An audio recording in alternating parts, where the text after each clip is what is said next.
What is going on, everybody? I am Rob Westerman III of GBP Daily, and thank you for tuning into the Rob Westerman Show. You can find me all over the social sphere at GBP Daily. Shoot me a follow, subscribe to the YouTube channel, hit me up in the DMs. I am always available to talk Packers anytime, any day. Today is Monday, October 27th, a victory Monday for us Packer fans, right?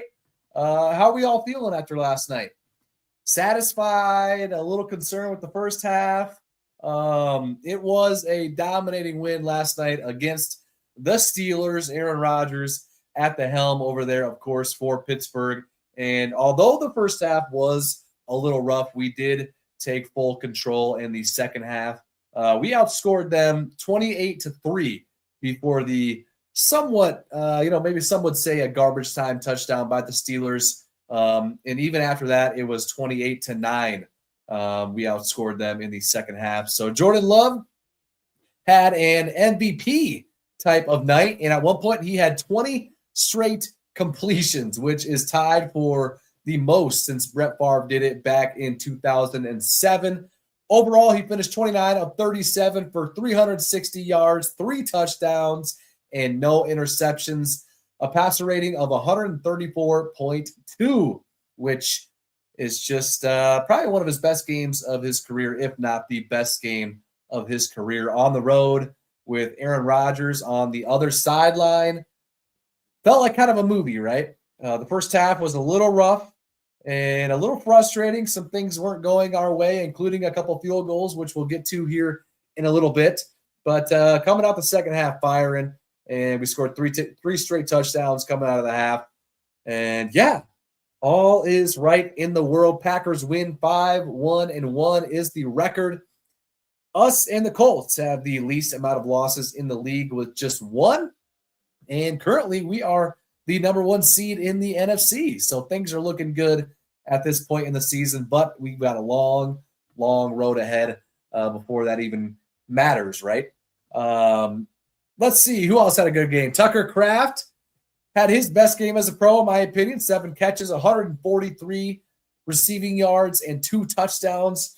Every time he gets the ball, he's always breaking tackles. He's stiff-arming defenders. One of the more fun players that I've watched since Devontae was with the squad.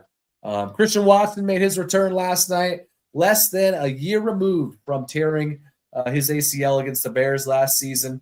And, yeah, he made it count. Finished with 4 catches, 85 yards, and he came up huge in the blocking game. Josh Jacobs' touchdown, he was the key block on that one, and he was another key block on one of Tucker Kraft's touchdowns. So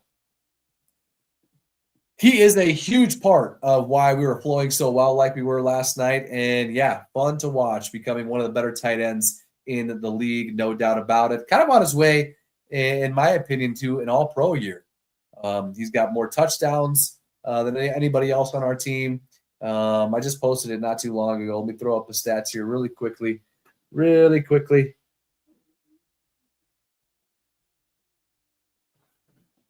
30 catches for Tucker so far, 469 yards, and 6 touchdowns, averaging a whopping 15.6 yards after the catch.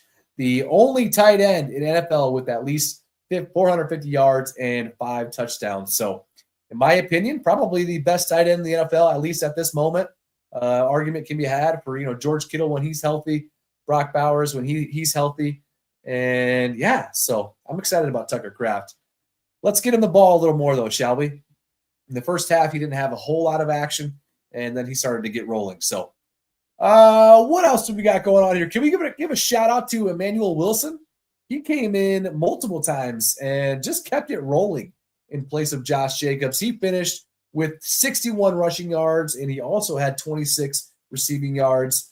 Josh Jacobs carried it 13 times for 33 yards and a score, which leads me to say that our run blocking has been pretty dang bad so far this year. Every time we hand it off to Josh Jacobs, he's getting touched or he's having to break a tackle almost immediately at the line of scrimmage.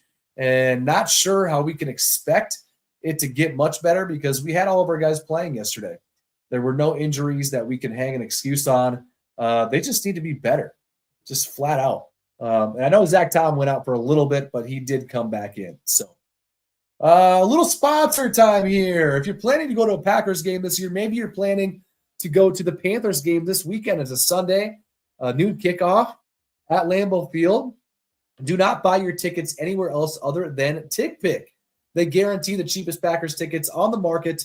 And in fact, if you find cheaper tickets elsewhere, which you will not, because I have personally tracked and logged every single game to prove this fact for 2 years now, they will refund you 110% of your money back. Same tickets as everybody else. StubHub, SeatGeek, Ticketmaster, Vivid Seats, Game Time, all those guys. And TickPick is the cheapest every single time. Use the code Packers22 for an extra $22 off the already cheapest tickets on the market. Shout out to TickPick. Appreciate their partnership with myself. I use them every single time I go to a game. They are the best in the biz. Let's hop into the comment section here, shall we? And as always, if you want to be a part of the show, give me a call on the Nicolet Law hotline, 319-242-2332. Family owned and operated since 2007 with decades of combined legal experience. Nicolet Law's team of compassionate local attorneys are prepared to meet your unique legal challenges head on. They have just shy of 2,000 five-star reviews and have helped their clients recover over $350 million in the last 17 years that they have been in business. Injured? Get Nicolet. What do we got cooking up here in the chat on this beautiful Victory Monday? My man Rakeem is in the house as always. What's up, Rob? It feels good coming off one of the sweetest victories this season. I feel like our next must-beat team is the Eagles. I see the mistakes. I know they can be beat. Yeah, Rakeem, I have no problem saying that we are the better team between between us and the Eagles. They kind of had a pretty good game yesterday, right, against the Giants. Saquon Barkley, of course, went off.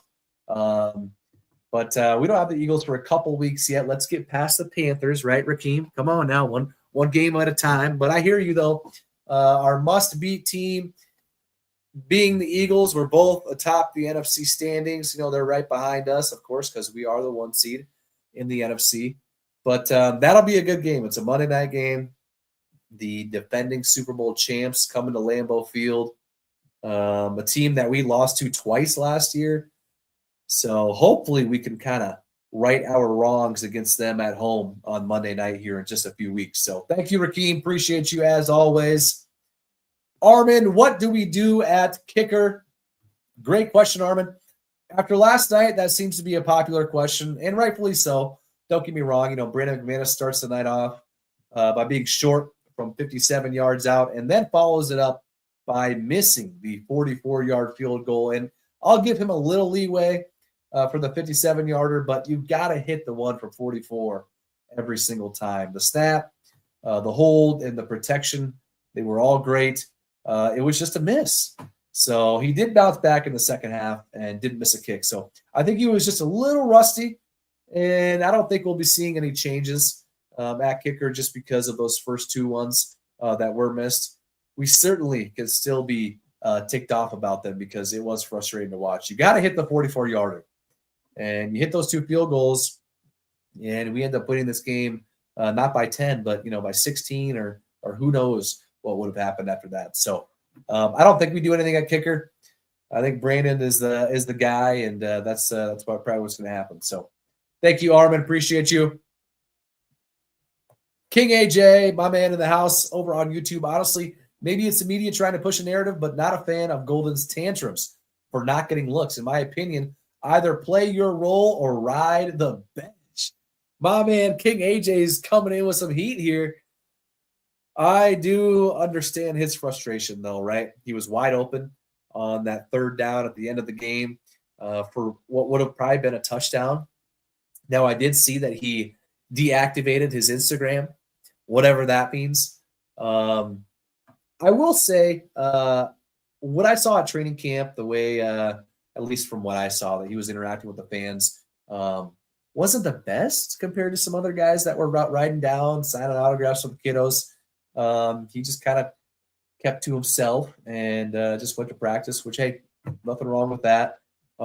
He did bowl over some photographers last week, and he smoked them and just turned around and came back onto the field. You kind of would like to maybe see just an acknowledgement of some sort to make sure they were okay or something. I don't know. That's just from the outside looking in. Nothing to write home about. But I do understand his frustration. You know, he was wide open, like I said, on that third down.